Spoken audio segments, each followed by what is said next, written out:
Hi, and welcome to SOS Stories of Survivors. I'm your host, Serina Dansker, and we have a show for you today.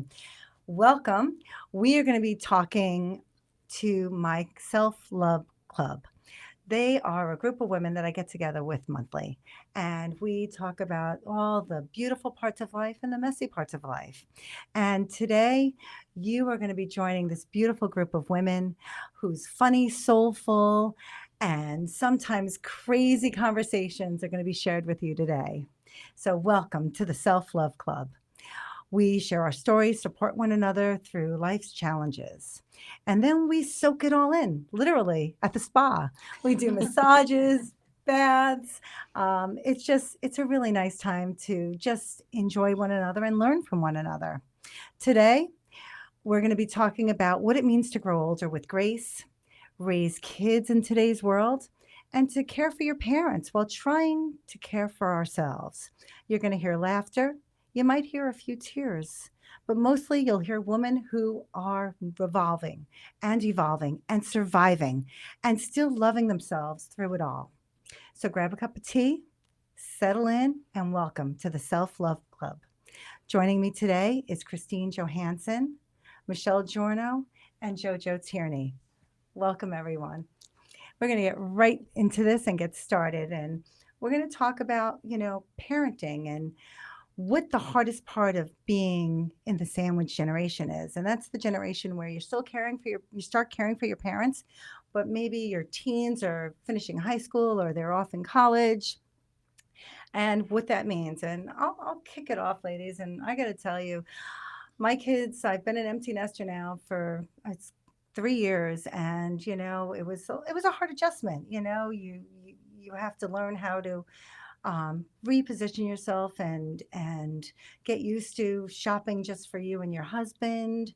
Or just for you. And then all of a sudden, when I was just getting settled and we started traveling, my mom got diagnosed with lung cancer and threw me for a loop. And I knew she was getting older, and I know she's aging. She had a hip transplant recently, but we're close. And so now everything's shifted, and now I have to spend every day caring for her.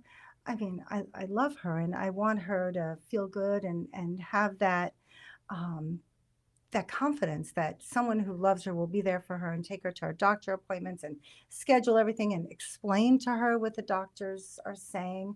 And for me, I'm an only child. So it really all falls to me because my husband's got a crazy work schedule and the kids are away in college most of the time. And I'm learning a lot. But, as I go through these hard times, and it's really hard to see your parents get older because it's almost like a window into your soul where you see what your future holds. And it's scary. And, mom and I have been me and her for all my life. And just to see her struggle, she's a fierce warrior, my mother.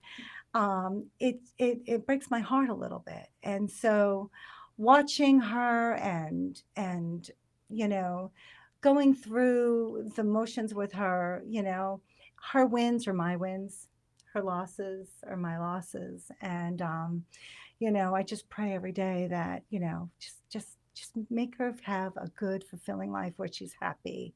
Does anybody else? That's interesting. Yeah. Yeah. Like I don't have children, but it's my mom, she just recently went through a surgery and I have some sisters.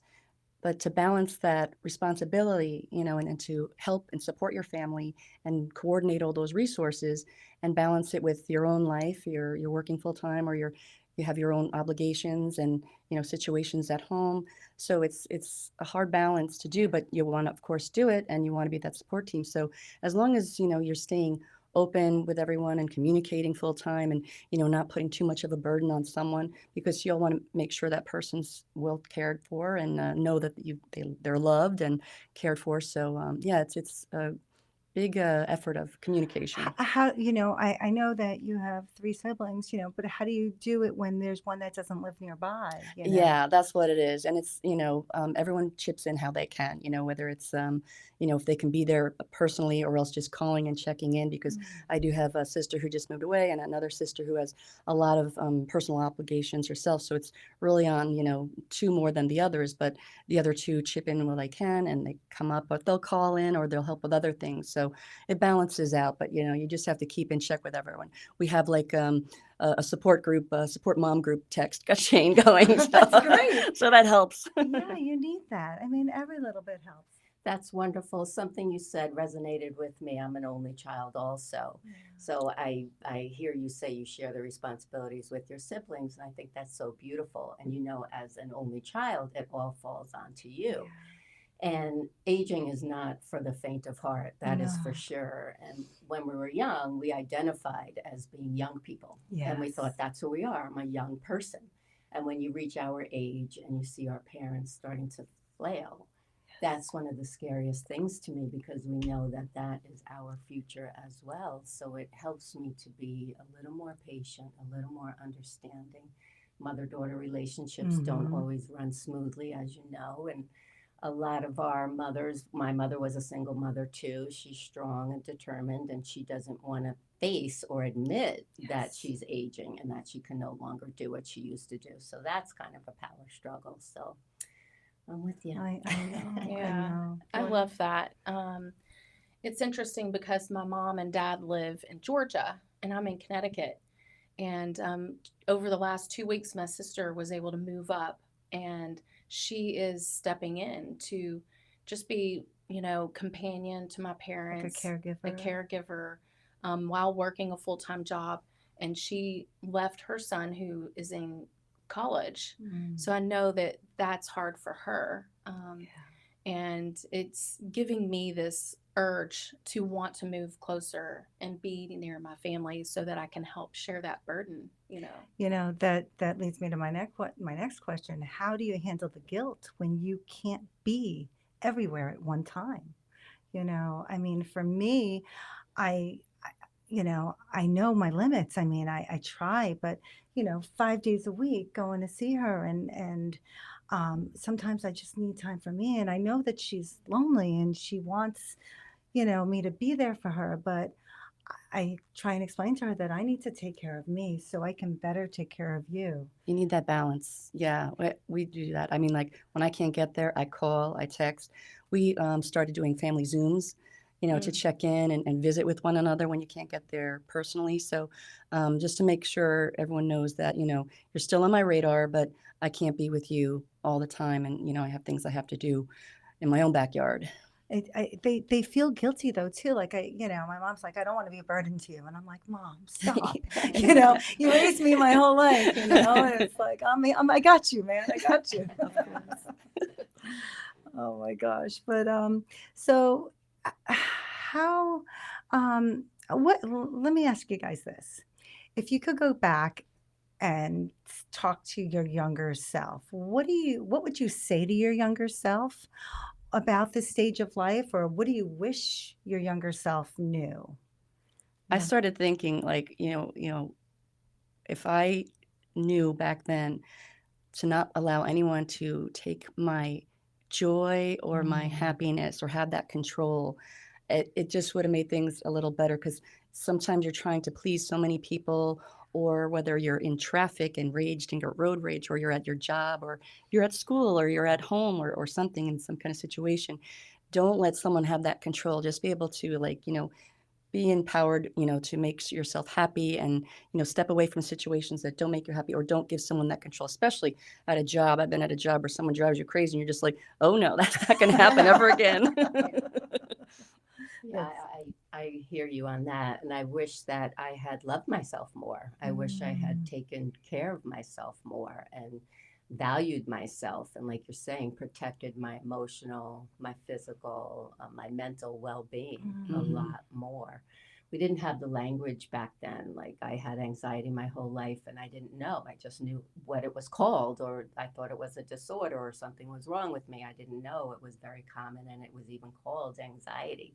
at least our children have the language and the awareness to recognize if something's, not quite right mentally or physically or emotionally. So, yeah, I wish that we had kept the power more and we were growing up in that first kind of emancipated, I feel, female generation where we Yes. could be, you know, sexually free, we could be independent, we could Yes. earn our own livings, but there was a lot of guilt and shame that went along with that. For sure. And we were robbed of that empowerment. And it pleases me to see my daughters have that empowerment. If someone's not good for them, or if they're in a relationship and someone's trying to steal their power, they have the language and the wherewithal to walk away. It's amazing, I wish we right? had more of that. You and me Yeah. both. I love that. I also, one of the things I wish I had let go of the stigma of healthcare, mental health care, Yeah. and that there's nothing wrong with admitting that you need help. And, Mhm. during COVID, started going back to a therapist. I'm a sexual assault survivor, and I didn't realize, like, seeing people with masks on their face, how that would impact me in the Yeah. PTSD. Wow. But I started, and I'm still like, what is it, 5 years later, still going to therapy.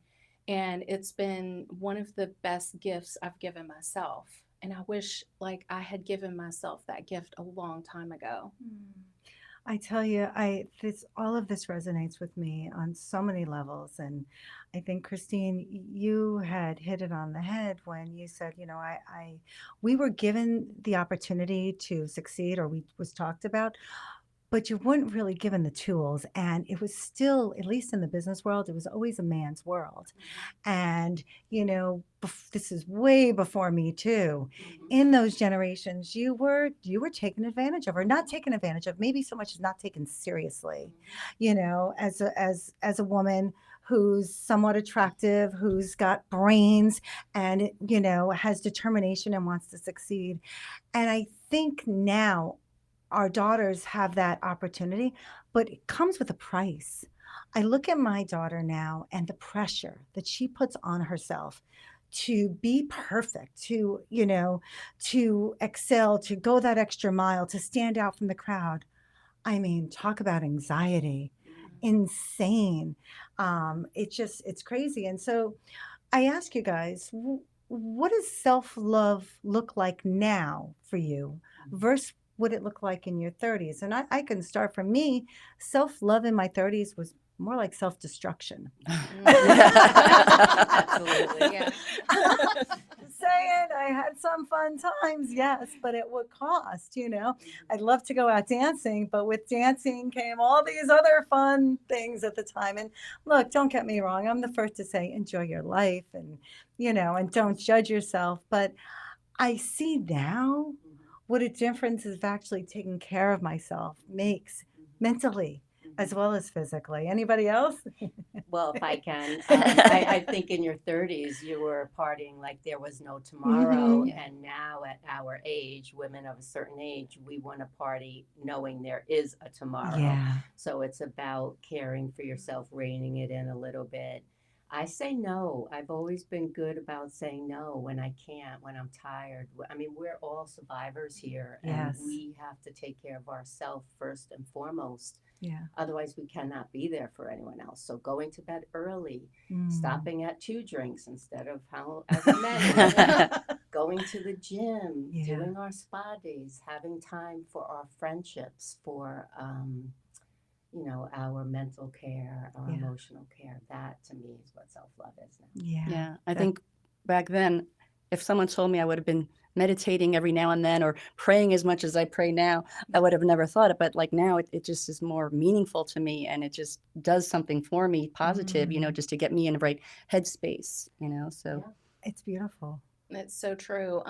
I love yoga and mindfulness, but to tag on to the prayer piece, it's become so much more meaningful and deep and soothing, very Mhm. soothing. And I treat it like a meditation. And it's saying no. Wow, like Christine, so true. I still have a problem with that. So I'm working on it. It's a work in progress. It's a journey, man. It's a journey. Recognize your limits and, Yeah. you know, how to spread yourself not too thin. Right. Well, like being a survivor of loss, I know you've had tremendous loss, and my husband recently passed away. It's 5 months now, and when something pops up, if I don't want to do it and I don't have the mental wherewithal, I just say no, Yeah. Yeah. and I don't owe anyone an explanation. And I Bravo. am not going to feel bad about it. Like Absolutely. For the first Amen. time, Exactly. I really feel like, oh, no, I'm not taking what you're serving. Yes. I'm Yes. not interested. If you're mad, let them be mad, and I mean it for Yes. the first time at Yeah. a certain age. That's Took brave. a long time to It's get brave there. to do that. It- Yeah. it's brave, but it's so empowering because finally you're putting yourself first. You know, Yeah. as a daughter, as a sister, as a mother, everybody, you know, as a wife, as an employee, you know, as a business owner, everybody comes before you. Yeah. And finally, I recognize that I got to come first. And I'm so proud of you, Christine, because it takes a lot. It takes such, Proud of you. you And it goes know? back to what you said about Yeah. empowerment. Like, we know we shouldn't let other people's toxicity or opinions or demands bother us, but we do. And it takes a really long time to get to a point where you're like, not going to have it anymore. Yep.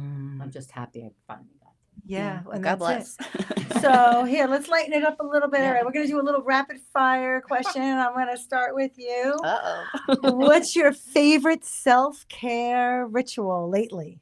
Go. Oh, well, it's got to be like a massage. It's got to be like just, you know, something, or whether face mask, hair conditioning, just something that I could just, whether with the group or by myself, just, yeah, that kind of. That's Yeah. awesome. Christine.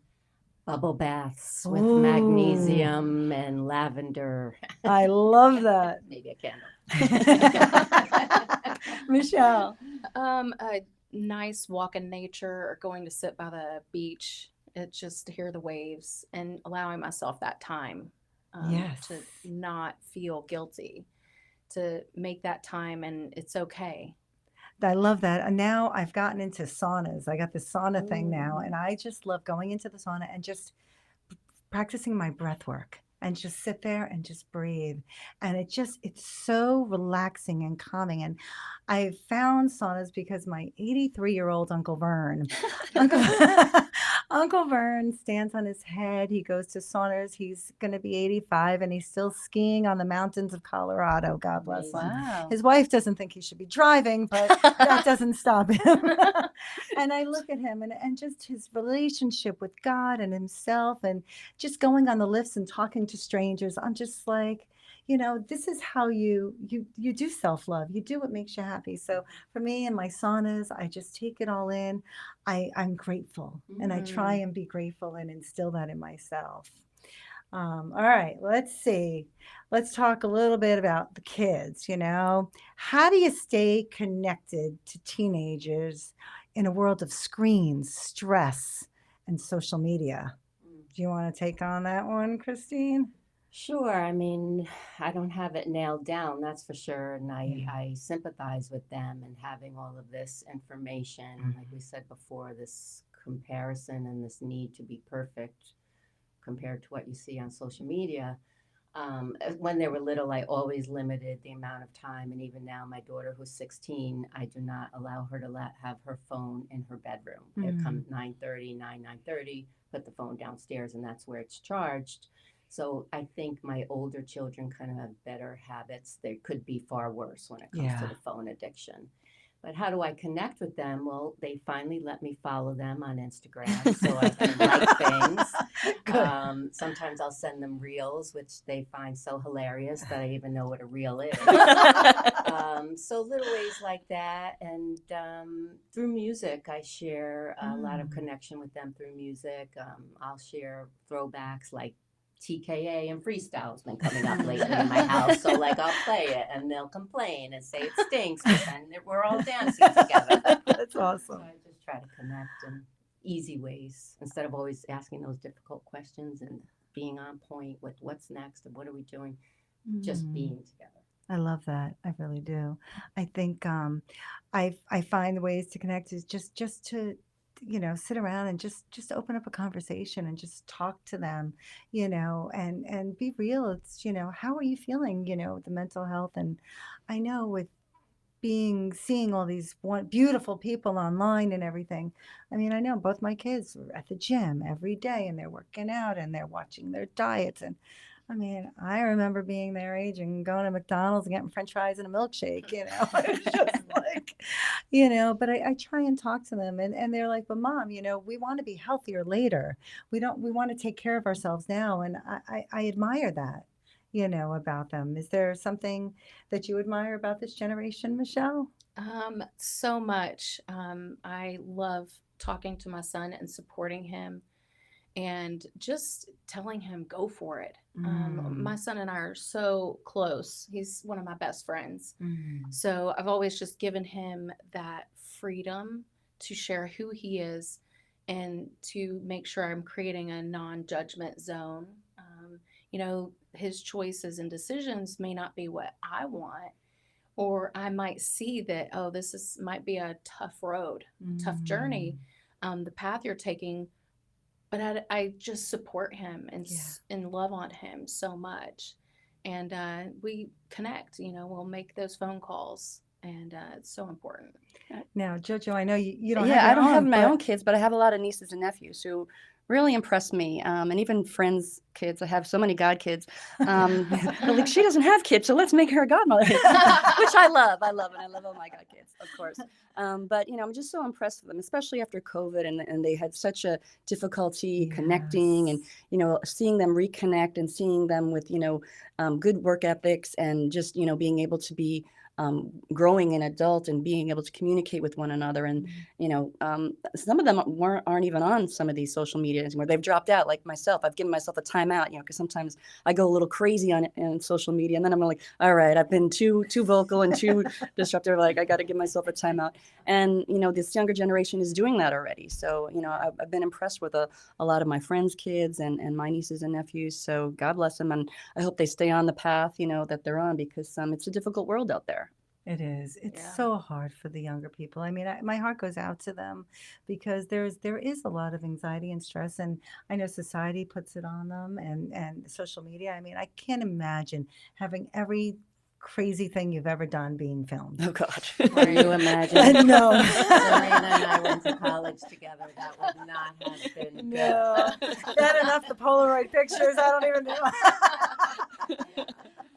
But adding to what JoJo said, I think that they are remarkable because they're already learning how to navigate social media better than we are, because they're natives and they'll know, oh, that's fake. That's AI generated. And I'm like, really? I would have thought it was real. And I wanted to add on to what you said about not judging your kids. I mean, I'm really impressed by that, because I struggle with that, because of course I judge my kids because I want them to be the best that they can be, but it's not good when you're always coming from that perspective. If I'm always criticizing what you're wearing, or why don't you use a hair gel, or how come you don't do this or do that, they're not going to want to spend time with me. Wow. So I appreciate that you could do that, and I'm working on that. It's a journey, and having teenagers, or just being a role model in itself, you have to keep in mind, no one's perfect. We all, God knows, we all make mistakes, and I try and be a good role model, but there I am having one or two glasses of wine on a Wednesday night. It's Wine Wednesday, and then I feel a little, it's like, what are they seeing? What kind of role am I making? And then I don't make excuses for my behavior. I just explain to them, this is a choice I've decided to make. And I don't think it's the best choice for me, because I don't feel good on Thursday morning when I want to go to yoga, but I do go and I sweat it all out.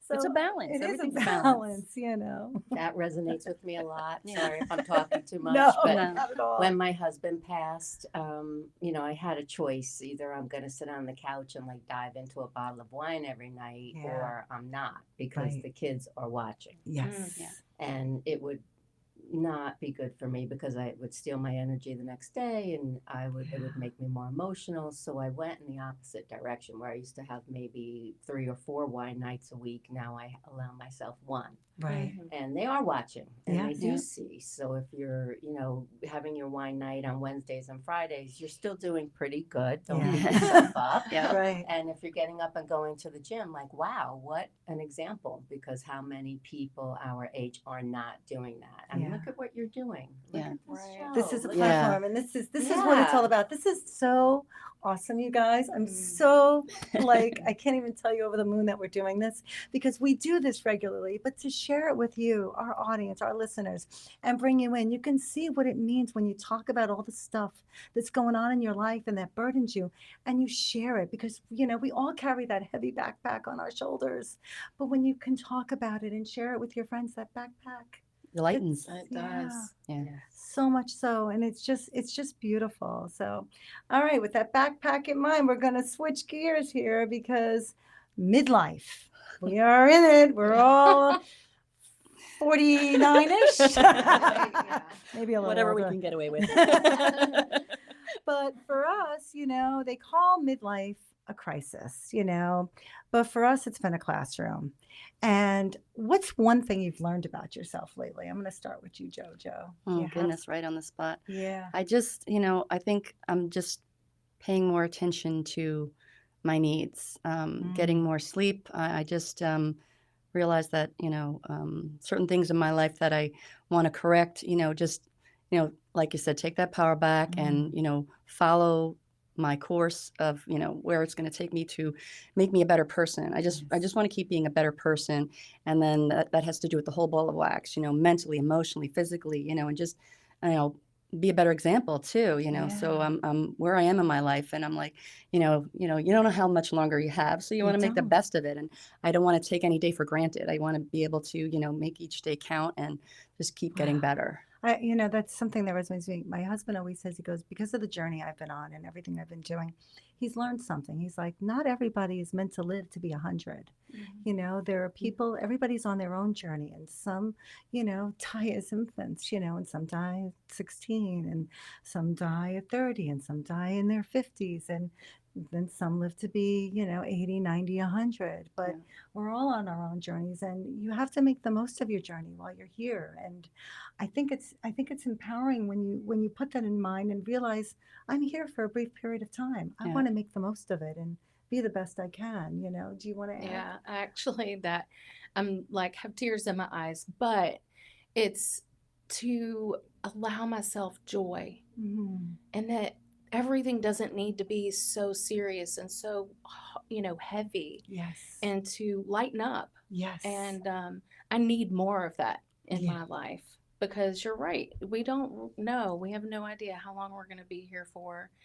And I'm inspired by all of you women just Mhm. sitting here in this room. It just, wow. It impresses me. Oh, Christine, do you want to add to anything? Just echo what you said, Yeah. that I try to find joy, because aging, like I said, is not for the faint of heart. I mean, we can talk all day about how it sucks and our aches and pains and how we miss the way we used to look, but here we It's are. true. So let's find the joy in every day. Exactly. My mother puts it so eloquently. She goes, "It's not the effing golden years." Like, yes, Mom. It's not. We're all on borrowed time. Make the most of it. Oh my gosh. Well, but here's something we have learned.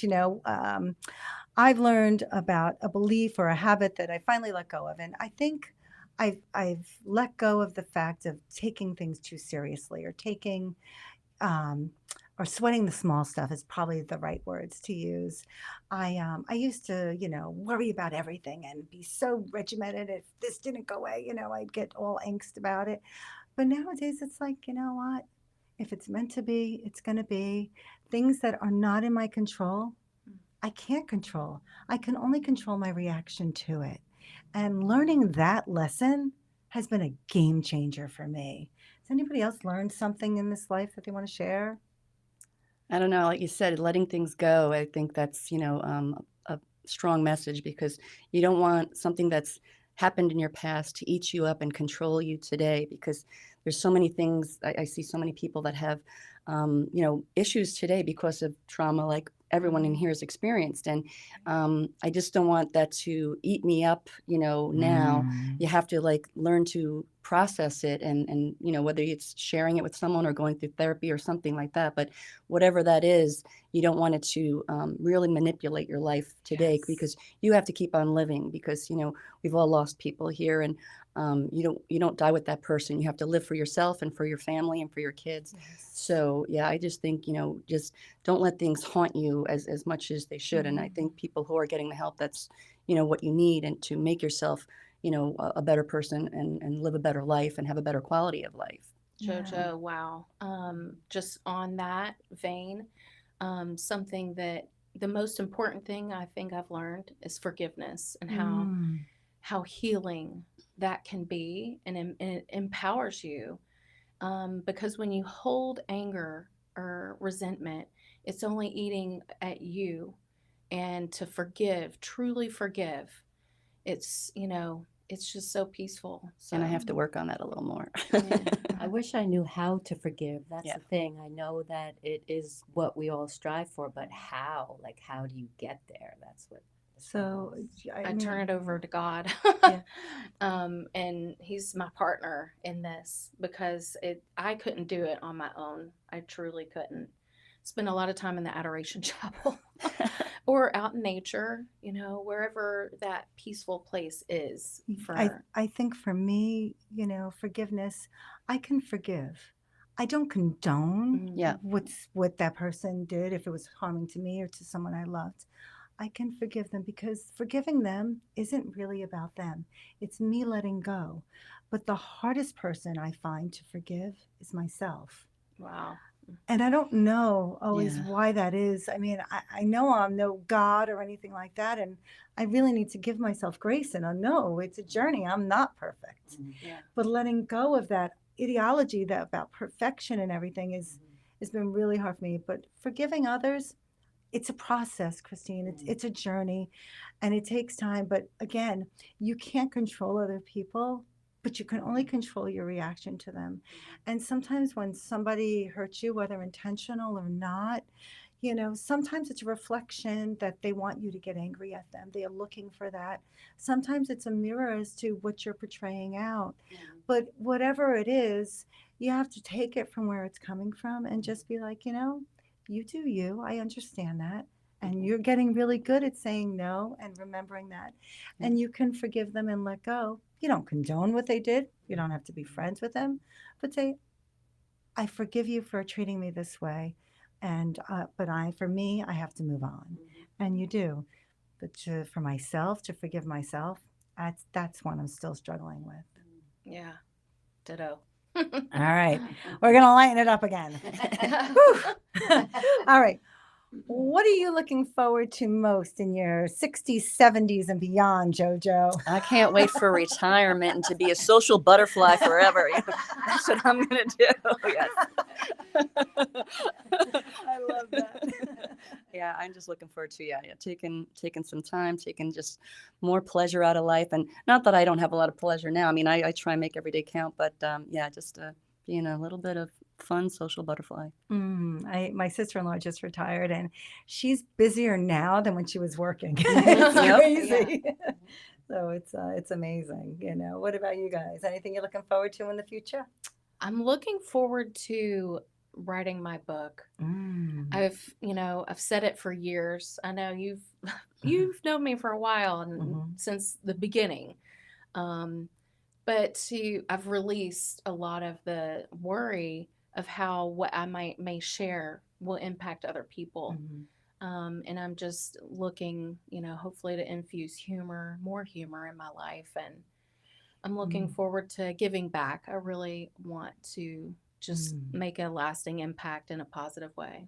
I love that. Yeah. Christine, any? Yeah. Travel. I'm Yeah. looking forward to just seeing places I've never imagined and never visited, and I look forward to that. It gives me energy and excitement and enthusiasm.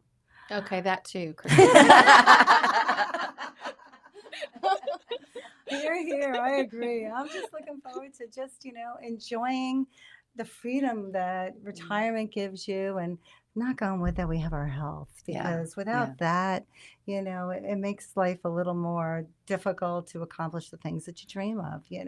But we don't have to wait until we're 60, 70, and 80 to do the things we love. We can do it now. And I think we do partake a little bit now in enjoying each other and having nights with friends or days with friends or just enjoying things. And, as we talk, I'd like to do like a one word closing ritual for the show today. And maybe we'll just do or a short sentence, something that captures what you're feeling at this very moment or what you're taking away from the conversations we've had today.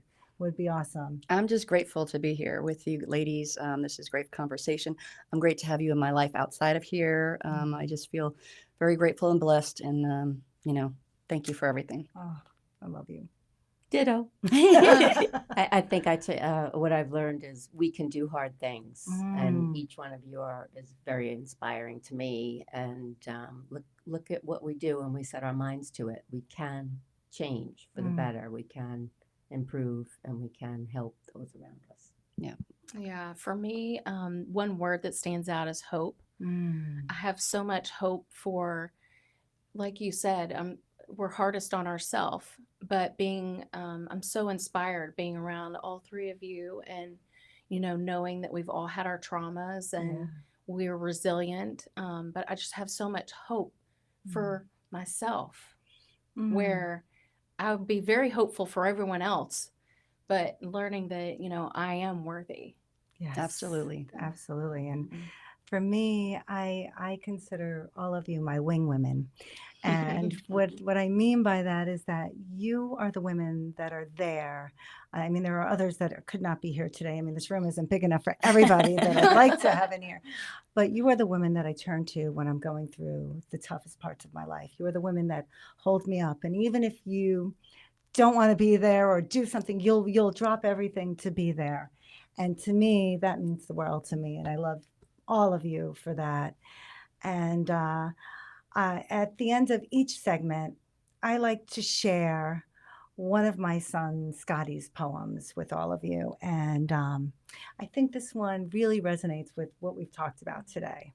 So I'm going to start that. But it goes like this. It goes, for the first time in a long time, I can say I'm happy. Nobody is snappy, catty, overzealously chatty. The person I used to be wasn't me. I wasn't the best I could be. I let my demons consume me. Bad thoughts constantly pursued me. I was a fool to believe that I could be anybody else but myself. It took some time and encouragement from the people I love to realize the person I am is better than the person I want to be, the person everyone said I should be, the person I was encouraged to be. It wasn't me. I love myself and the people who surround me, the people who care for me and want me to be the best I can be. Relationships, platonic or not, have a balance that people constantly challenge to make their lives better for themselves and no one else. But who wants a friend that only cares for themselves when there's so much more to yourself? You are the person who you need the most, see the most. And not even weed can boast that true self, that new self, that construed self. So look in the mirror and stop judging your wealth or your health. See the positive of yourself, because you are the best on top of anyone else's shelf. And if anyone tries to drag you down, you pull them up and hand them your crown. Wow. Love Makes me that. get teared up. Yeah. Beautiful. That's Oh, amazing. my gosh. All right, ladies. So Such wise words. I want to make a toast to our club, the Self-Love Club, to the women who spend once a month getting together with me Cheers. and loving Cheers. ourselves. Cheers, Christine. That's it.